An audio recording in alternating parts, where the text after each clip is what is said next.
皆さん、日本のトイレって異常なんですよ。ドアを開けた瞬間、ビーンという音が鳴り、便座が自動で開いて、座った瞬間にほかほか。しかも、用を足すときに、川のせせらぎまで流れる。これ、最初に体験した外国人はみんな、トイレに AI が住んでるのかって思うんです。でも、なぜ日本だけここまでトイレが進化したのか、機械が好きだからいや、それもあるかもしれないんですけれども、そこには人に迷惑をかけないとか、恥をかかせないなどの日本文化が眠ってあると僕は思うんです。世界30カ国近くを旅した韓国人の僕が解説させてください。外国人が混乱する日本のトイレ6個の奇跡。ぜひ最後まで聞いてください。まずは一つ目、守護神の乙姫ですね。トイレに入ってシャーという音が突然流れた経験ありますよね。あれ初めて聞いた外国人は 100% ビビります。誰が入ってきたの？トイレが壊れたとかってなるんですね。でも実はあれ皆さん知ってますよね。乙姫という名前の守護神ですよね。世界でも唯一無二の発明だと思います。日本では迷惑をかけないとか、恥をかかせないとかがマナーの根っこにありますよね。隣の人に例の音を聞かせたくない。その気遣いがボタン一つね、せせらぎの音を流すという発想につながっているんだと思います。韓国や海外では気にしすぎじゃないって笑われるかもしれません。不思議に思われるかもしれません。でも日本ではそれが思いやりの美徳としてある。誰にも見えない場所でも相手への配慮を忘れない。僕は初めて乙姫を使った時、日本人ってこんなところまで気を使うのかと衝撃を受けました。音を隠す装置ではなく、心を守る装置。まさに日本トイレ界の守護神ですね。二つ目、便座の自動開閉です。トイレのドアを開けた瞬間、ビーンって便座が自動で引くじゃないですか。まるでようこそって言われてるみたいじゃないですか。このおもてなしの便座、世界を見渡しても日本以外ではないんじゃないかなと思ってるんですよね。アメリカとかヨーロッパではトイレは機能的な場所であって、入って用を足して出る。それだけですよね。でも日本は違うんです。入った瞬間から気持ちよく過ごしてほしいと考える。だから手を使わなくても腰をかける前から準備完了しましたってなりますよね。冷たい便座を触らなくてもいいように衛生面までの完全に考えられている。僕は初めてこの自動開閉を体験した時に本気でトイレに歓迎されてるんじゃないかなという気分になりました。冷たい空気の冬の中、便座がスーッと開く瞬間、日本ってそういうとこまで見てるんだと感じたんですね。誰も見てない場所でも人を思うその発祥が日本の技術を便利から優しさへと昇華させているんだと思いました。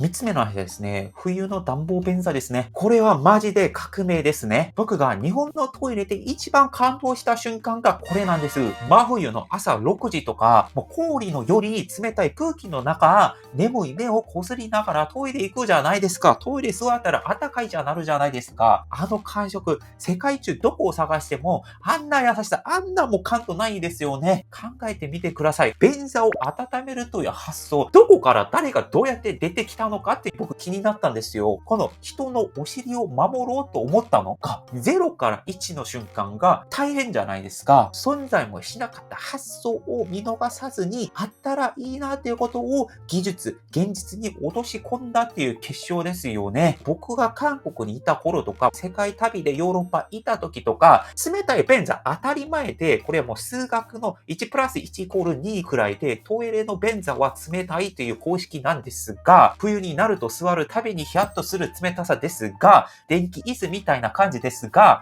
日本では公共の場とか建物の中のトイレ入ったら、この小さな不快をほっとかないっていう、その製品に感動するんですよね。この便座のその瞬間だけのために暖かくさせるという技術は、最初発明するときに、この技術に対する費用よりも売り上げが出なかったかもしれないです。お金にならなかったかもしれないんですけどね。でもその精神を形にしてるというのがこの暖房便座ですよね。僕は本気で思っていて、この発明者にはノーベル物理学、ノーベル科学賞をぜひ与えてほしいなと思っております。これは科学という発想を超えて優しさを発明した功績としてです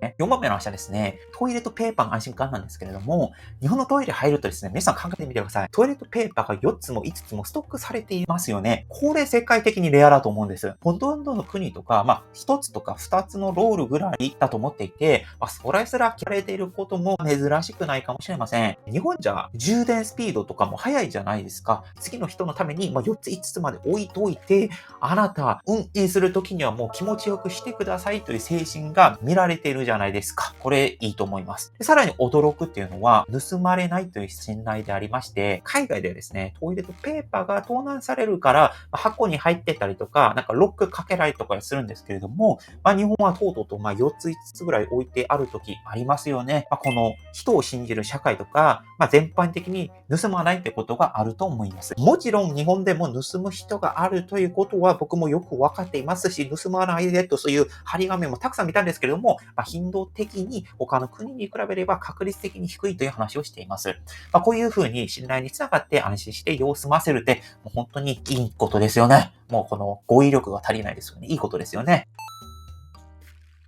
で、5つ目はですね、綺麗率99%ということですね。これも皆さん考えてみてください。公園のトイレ、開けた瞬間、うーってなった経験最近ありましたか？もうこれは、できないみたいな経験ありましたか？逆にですね、体感はめちゃくちゃ不安だったけど、これぐらいだったら、今できるでしょみたいな感覚になると思うんですね。この海外ではですね、もう公園のトイレは、帰る前から覚悟が必要な場所だったりもしますよね。落書きとか、ちょっと匂いがやばいとか、紙がないとか、あると思うんですけれども、日本ではもう地方の公園でも、ピカピカとか、ちゃんとトイレットペーパー置いてあったりするじゃないですか。床も乾いていて、鏡がピカピカされていて、あるじゃないですか。日本の、例えば愛知県の名古屋近くの岡崎というところの岡崎の分子化研究所という僕がよく出張行ってたところなんですけども、その近くのある公園に入るって皆さん想像してみても、トイレ、運気できんじゃないみたいな思うじゃないですか。だからこういう綺麗率99%っていうのは、本当にいいことだと思っています。これはもちろん掃除の力とかもあると思うんですけれども、全般的に入って綺麗に使うとか、次の人のために不快な場所を残しておかないっていう一つ一つ、一人一人の努力とかもあると思うんですよね。これももちろん守らない人いると思うんですけれども、そういう努力とかが集まって、今のトイレの99%の綺麗さを使っていると思います。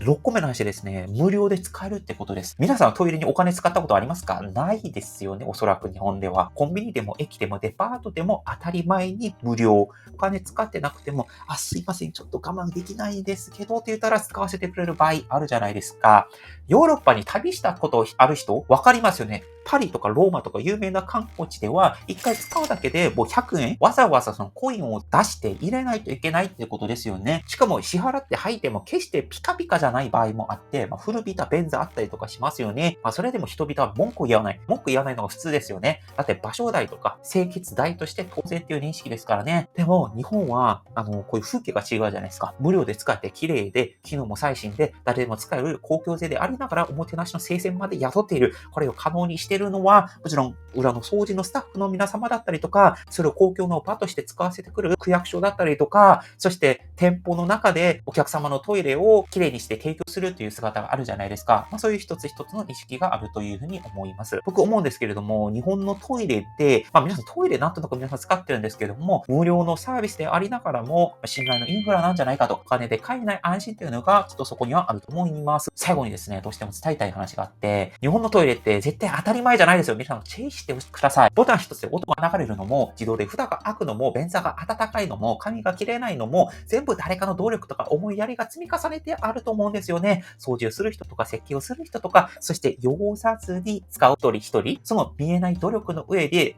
清潔が快適な空間が皆さんの隣にあると思います。僕は日本のトイレに入るたび思います。この国は小さいところから大切にしている国なんだと、この素敵な文化を感じ取り、皆さんこういう文化をぜひ次の世代に僕と一緒に受け継いでいきましょう。あなたにもトイレにまつわるエピソードありますか？海外で驚いたこととか、日本で感動した瞬間、よかったらぜひコメント欄で教えてください。本日の話は以上です。もしよろしければチャンネル登録ぜひお願いいたします。以上、パクンでした。アニョン